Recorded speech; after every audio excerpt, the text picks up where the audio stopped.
Skole ngambulo luku. With whatever we do. Jioni safu nola. With whatever we do. Hale yidemu ni skula. Nyepamne nekulukula. Nyepangiragala gena. Nyepamne nekulukula. Ibuloke nongoto ni beti sola. Ibuloke dato ni betoto.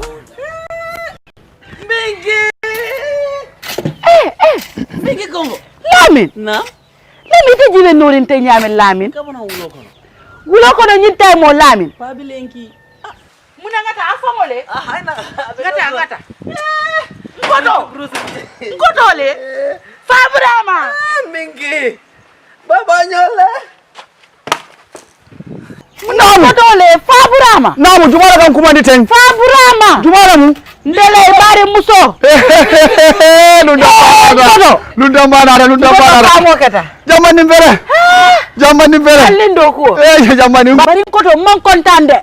Bari jamani fana na mundu ma man kontan. Ngoto minaka ngalamin je fom filitala. Lamin jibe nori nyala. Lamin ile sira sama ne benki. Yala so tol sayni no ko mollo ko momo. Ngoto. Nam. Itedinte yalo ne Lamin hakilo diata bake karamngoto. Anu santeng ministry ko di ngole si suoko na amanke ko be holiday la si bitun Bagona ringa. ala ni ko kede namo balo ala ni na ko na karta bulo be damna ala ni je ngoto nam ngoto mon kontan feren jamani mun keda ite ka Lamin ki wulo ko no nyintay mon ko do fete malo Lamin nyanta sila la be la moy kala karango jamani karamol be soron ne ko fasita wulo ko nako karamol ma soron ni ko karamol soron da amanke comme holiday lem ngoto dini ngo nyanta sila la ala karango la moy yamen kamen fue man kontan andamande alla nyin kombo courant adanda la kombo len to la jankara mol soron da doron kamen courant ma daro la kombo e don dol fana na karamol soron je karamol soron Lamin adara lo nyino la aman tara fe na sokon ala munekela am Lamin ite foyde malon ko lesinol be ke kar radio to Nga fine. e ko yana di mod Lamin ya muna fonye bir kabin mina kan ntambita nteri maning Fatu ntambite la sukala ala diningol bebe siri be la moyka faru danso am fana tambira jele ni subala la ngaje diningol be jet talanta nin kili warol e be seri jelen sa Lamin fadante ku kili wo ke no la ba Lamin bitaka wulo ko no nyinta mo Lamin amandara fenela ite dine ko ni man si yakari lesuno la moy radio to ibalon na muneka ke afonye ba nyara ndi alon telentel jikot afonye ba munebe ke ite balon tel be jikritel ni man karambe ku kele yaje nata karana mbasa malaya ay tarije par ñarande kombo courant ho findira kombo ite na raje den sonka bay ko Lamin manya tala wulo ko adu karam molbe so da fa nyembe ko to wole nati ba o ngalle ni Lamin kuntala kombo courant o ka fa me kombo courant asototal wala kinay ko e si suwo kono bari ni ko e si suwo kono be karangol di ke la radio lin telel to hani tele masoto to nyaay man tele soto da bungo bar radio be bulen ko to batiri sanga ay si ay alamo sa do kala nyaadi ko ta o bulaji abe kala nyaadi kamun ke nyaadi radio abe wala moy la be mona falaje ibe la karandirol kala jele ti talle be radio ko men da karandirol ila subjectol baby jele baby jele wala nan ka coco moy fa dan so wolya ngombe tambi kana ngadi ningol je be ikadum bungo ko kada maro mo asototal de Lamin mala be kara wala de bari laftalal ideal on ko inde every year second wala fourth muna ni ko ma ko nde ko folle sinila mba ndele sinilo ne ba say mba foke en koto wole fango yen wulindi yalo famo keta bat ñu fana bulata ko ko don me yen nati jambi Lamin nyanta karana ntel be jiko be nyineka ya bulay kara wulo kana ta kilar ya bambalo yo be bulaje koto dinni ngoy si ayala le sino la moy radio wara ka munda kara mo man soro Lamin nyanta kara si so na regular Lamin sila le ayala le sino ndale ko korna ko smalo kilar ya ma be ngala ko momo say mi do ni ko no kera mengi bruzo ndale ko la da ba rosa no radio ba no bari woro radio ni abe jele ba do ngamra do man dembe buljan dala nyara nyar wo fram ko fendi mo la Lamin tayra ba rosa bara te ku folo ajibe nori nya Lamin tamete ku teku bari ko do famo ke ja image nañu ñambol si zol le keje kisgi man si zol ndol le kafun ka ñowa bari ñambu kino ni manya naka finde ni nambe ko do la ja ngalle limbeta de be ñambo do dilanna ñara nim ko ridin fennat ñara nata ko bari famo ke da ngata bungono tammi bungono ñara mel ngando ko fele ko ke baru nganda ni pelo la ndija iyo awa beter la bungono bismillah bisu diara Pendulala. Ye fongo tanka sina dolu tanka. Koro ta. Koro ta.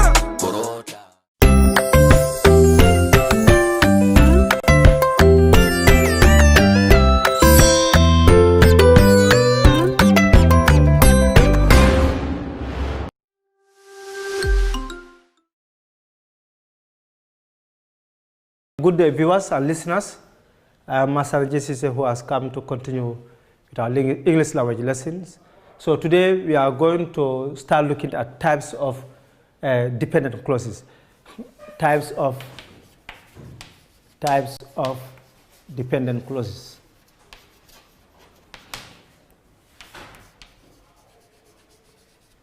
Now,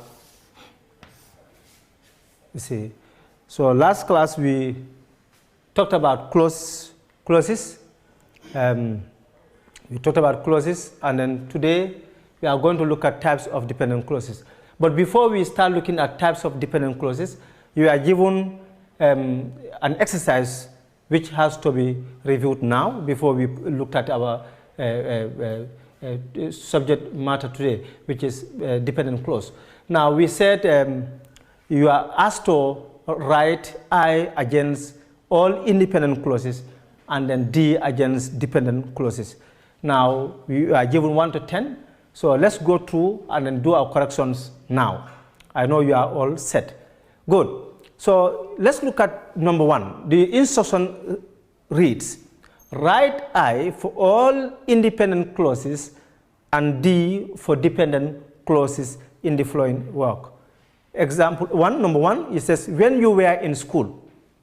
When you were in school. By looking at that structure, does it make sense on its own? When you are in school, if you just say to someone when you were in school, does it make sense? Good. So it means it can stand on its own. So it is a dependent clause. So I hope you must have written D against number 1. Number 2, the man is hardworking. The man is hardworking. Does that make sense? Yes, it does. It means it is able to express something meaningful.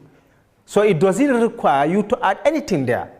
So it can stand on its own, yet it has expressed something meaningful. So number 2, the correct answer is independent clause. So you are expected to write I against it. So the man is hardworking is an independent clause. So you should write I against number 2. Number 3, who scored the first goal? Who scored the first goal? By looking at that example, is it an independent clause? Can that expression stand on its own? Or it requires something to be added in order for it to express something meaningful? Yes, it does. So it means it is not an independent clause, but a dependent clause. So you have to write I against, you have to write D against number 3, because who scored the goal could have been the man who scored the first goal, like that. So therefore, since who scored the first goal can stand on its own, you write D against it, means it is a dependent clause. Then we move on to number 4, which is glittering. We are looking at which is glittering. There too, it cannot make sense if you can say the gold, the ring, the bangle or whatever, which is glittering, like that. But once you just say which is glittering, it means it can stand on its own and express something meaningful. So it is also a dependent clause. So it depends on something else in order for it to express anything meaningful. So it is a dependent clause. So your right answer should be D against it. So you are expected to write D against number 4. Number 5, he is happy. It may appear short, but it expresses something meaningful. So he is short expresses complete thought. So therefore, it is an independent clause. So the correct answer there should be I against number 5. Number 6, that he will be late. That he will be late. When you look at that, it doesn't express something meaningful. So it means it can stand on its own. So therefore, that he will be late is a dependent clause. So it can stand on its own. So you are expected to write D against number 6. Number 7, because it's very dark. Because it's very dark. That is also an expression which can't stand on its own until you add something else. If you just say because it's very dark, it doesn't make sense. You get the point. On its own, you get the point. So you must add something else. It means it's not independent since it can't operate on its own. So it is a dependent clause. So you are expected to write D against number 7. Number 8, since they are playing. By looking at that example 2, since they are playing is also dependent because it can't stand on its own. So it means you have to write something else for it to be helped to express something meaningful. So it is also a dependent clause. So it can't stand on its own. Number 9, it has barked at us. That too is an independent clause because it has a subject and a predicate, and then it has expressed something meaningful. So it can stand on its own without being supported by any other expression. So number 9 is an independent clause, and you are expected to write I against it.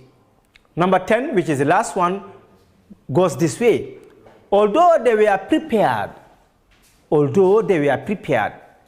that also doesn't express something meaningful on its own. It means it can't stand on its own. So we can't call that an independent clause. For it to express anything meaningful, it means it has to be supported by another expression. So therefore, it is also a dependent clause, and then you are expected to write D against it. Good. So that is for the exercise that you are expected to do in the course of the last lesson, but due to time, you couldn't, and then you are able to finish it at home, and we've just reviewed it and then did corrections on it. So today, we are going to look at types of dependent clauses. Now, those of you who are following, already we talked about 2 types of clauses. We talked about independent clause and dependent clause. Now, today we are coming to look at types of dependent clauses. Now, we did say that all independent clauses stand on their own, while dependent clauses must be supported by other expressions in order to express something meaningful. So now, we are coming to look at types of dependent clauses. Here we have noun clause, 2 adjectival clauses, and then adverbial clauses. So it means noun clauses, adjectival clauses, and adverbial clauses are all dependent clauses. It means if we use them alone, they won't be able to express something meaningful. So they only have to be supported by other expressions for them to express something meaningful. Let's start by looking at noun. A noun clause is always a dependent clause used as a noun. The following words can be used to start a noun clause. How, if, that, what, whatever, when, whenever, where, whether, which, whichever, who, whom, whoever, whose, and why. Now, these are some words that could help introduce a noun clause. But take note, noun clauses may also be introduced by other words. We have articles, like a, like the, like an. A noun clause may also be introduced by a noun or a pronoun. Take note of that. You may have a noun or a pronoun introducing a noun clause, and it's going to be correct. More than that, noun clauses are not only limited to these features that I've just read out, but you may place who or what before or after a verb and make a correction. Once the underlined word serves as answer, you know it is a noun clause.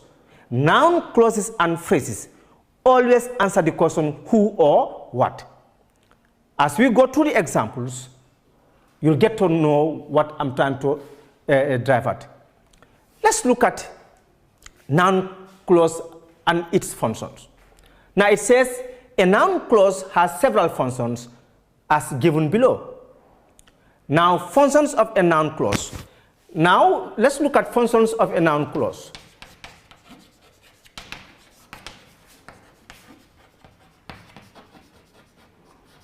Now, one major function of a noun clauses have different functions, but the key one is subject of a verb. Subject of a verb.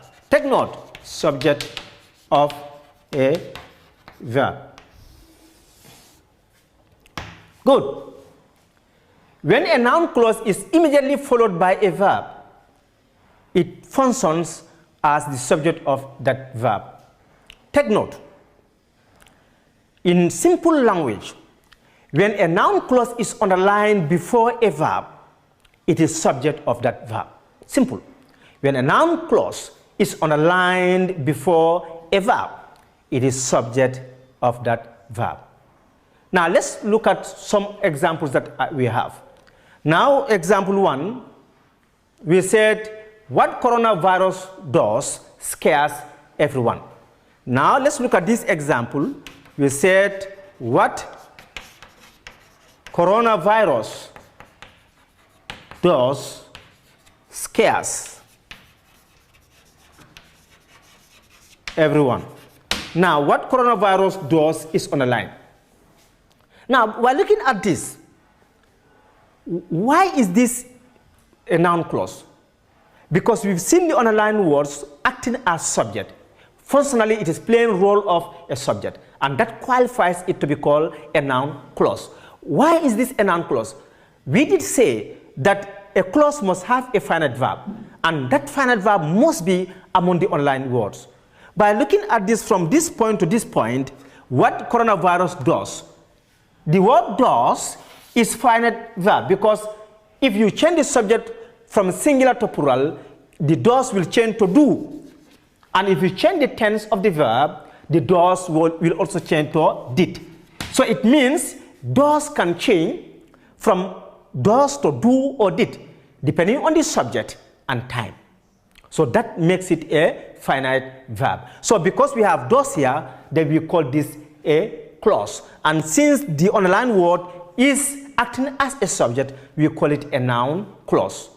Now, apart from that, what other strategy can we employ to convince anybody that this underlined word is a noun clause and it is subject of the verb? Here, we say what coronavirus does scares everyone. The last word here is, the first word after the underlined word is scarce. And what we do here is that if you put here what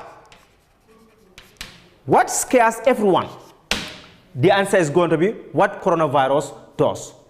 What scares everyone, what coronavirus does. So this is a noun clause and it is subject of the verb scarce. So the grammatical term, GN, grammatical name, you say it is a noun clause. It is a noun clause, and GF, grammatical function, you say it is subject of the verb, and the verb is scarce. Scarce. Subject of the verb scarce. That's the point. I hope you are following. Good. So we move on to example 2. We have how the boy behaved was very friendly. How the boy behaved was very friendly. Now we have our example. How the boy behaved was very friendly. Was very friendly is on the line. How the boy behaved was very friendly. Now, how the boy behaved is on the line, sorry. Now we have it this way. Now, how the boy behaved was very friendly. Now, if we put here, what was very friendly? What was very friendly? That's how the boy behaved. So this becomes a noun clause. Why is this a noun clause? Because we have a verb behaved which has taken past tense morpheme. And once we drop that, it becomes the boy behaves. It will take S inflection. So that in order to agree with the subject. So therefore, how the boy behaved is a noun clause and it is subject of the verb was. So you call it, it is a noun clause, it is a noun clause. And what is the grammatical function? We said to, it is subject of the verb was.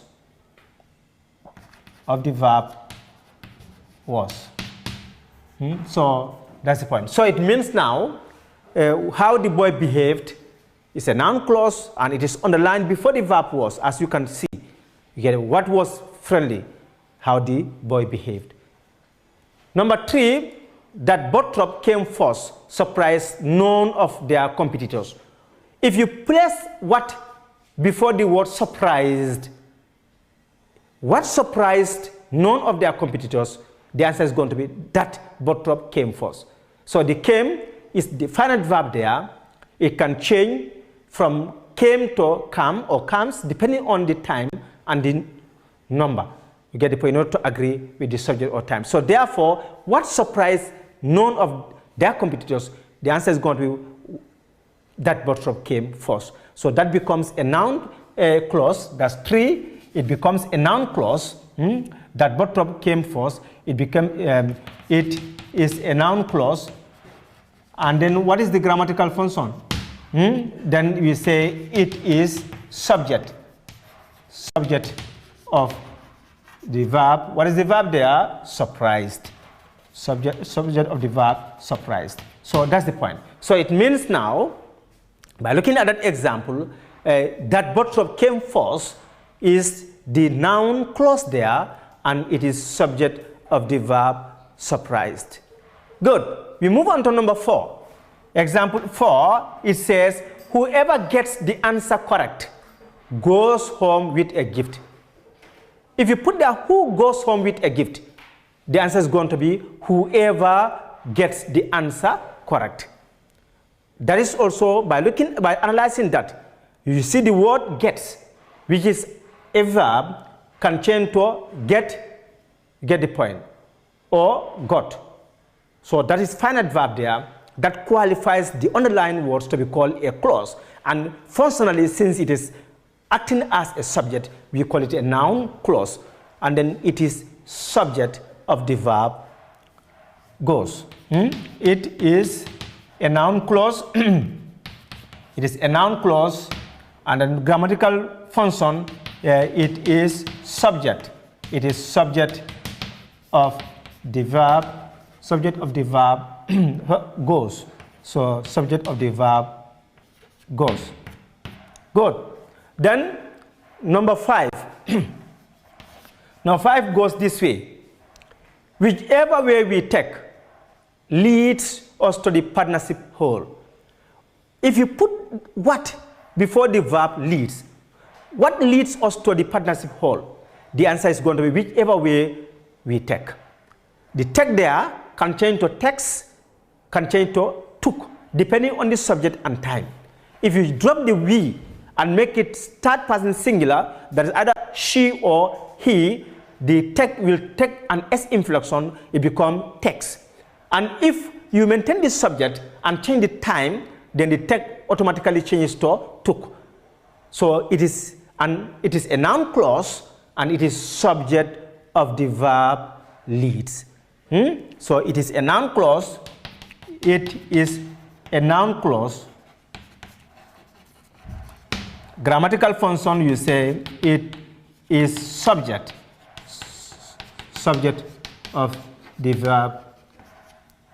verb leads. Good. Now, more than this, we have other indicators of noun clauses, and I want us to go through some of them. If we say an example 6, we say tourist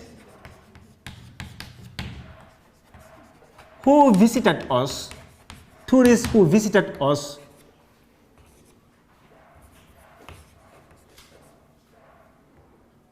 compiled the names. Now, tourists who visited us is on a line. Now, by looking at this example, tourists who visited us compiled the names. If you put here who compiled the names, the answer is going to be tourists who visited us. What makes this clause? We have a verb which is visited. It has taken ed morpheme. Now you can drop that morpheme, past tense morpheme, and you say the tourists who visit. Then it means you've changed the time from past to present. If you change the subject instead of plural to singular, tourist, without the S inflection, then the visitor will change to visits. So there will be agreement between the subject and the verb. So since there is a verb, visitor, we can change its form from past to present or present to past, singular to plural or plural to singular or vice versa. That qualifies it to be called a clause, and functionally it is playing a role of a noun because it is acting as a subject. That we call it a noun clause. Here, not only are we looking at the positioning of the clause, but we may also look at the indicator, which is the head word. The first word here is tourist, which is a noun. That is also another sign to tell you that this is a noun. Whether it is a clause or phrase, it's another kettle of fish. But what you ought to do is you analyze to see whether there is a verb that can change its form. If there is, clause. If there isn't, then you call it a noun phrase. So since we have visited here, then this qualifies it to be called a noun clause, and it is subject of the verb compiled. Who compiled the names? Tourists who visited us. So grammatical name, you call it, it is a noun clause. It is a noun clause. Now GF grammatical function, you say it is subject. It is subject of the verb compiled. Good. Now we move on. We have another example 7. If I say anyone who scored, anyone who scores the first goal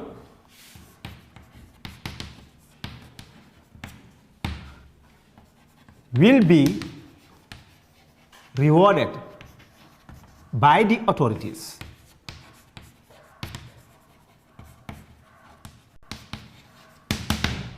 Now, anyone who scores the first goal is underlined. Then here, by looking at this, let's look at the first word here. We did say that a noun phrase or noun clause may be introduced by nouns, pronouns, articles, and other words. And now by looking at anyone here, which is an indefinite pronoun, qualifies this to be called noun. Is it a phrase or clause? We may not know. What should we do? We have to analyze the underlined words and establish whether there's a verb or otherwise. Now by looking at this, we know scores is a verb. We can change its form. You see, scores can change its form from either singular or plural or vice versa. So therefore, anyone who scores the first goal, this scores can change to either score or scored. You get the point? So that qualifies this to be called a clause. And since it is a clause, what is the role here? But also, we can place who or what here. If we put here, who will be rewarded by the authorities? Question mark. Who will be rewarded by the authorities? The answer is going to be anyone who scores the first goal. So that becomes a noun clause, and it becomes subject of the verb phrase, will be rewarded. Take note, if you have only one verb, you call it verb. If you have two or more and acting as a unit, you call it verb phrase. So therefore, GN grammatical name, you say it is a noun clause. and GF, grammatical function. Now here, this is the set of verbs there. So we call it is subject. It is subject of the verb phrase. Verb phrase will be rewarded. Will be rewarded. Good.